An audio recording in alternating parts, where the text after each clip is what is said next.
24-ші сөз. Жер жүзінде 2000 миллионнан көп артық адам бар. 2 миллиондай қазақ бар.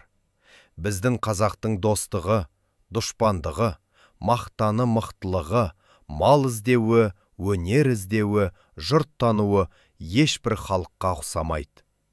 Бірімізді біріміз аңдып, жаулап, ұрлап, кірпік қақтырмай отырғанымыз.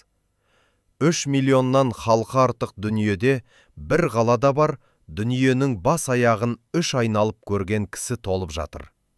Өстіп жер жүзіндегі жұрттың қоры болып, бірімізді біріміз аңдып өтеміз бе?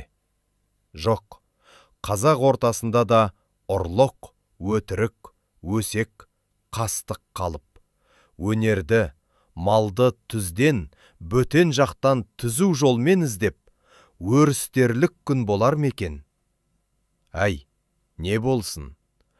100 қараға 200 кісі сұғын қадап жүр ғой.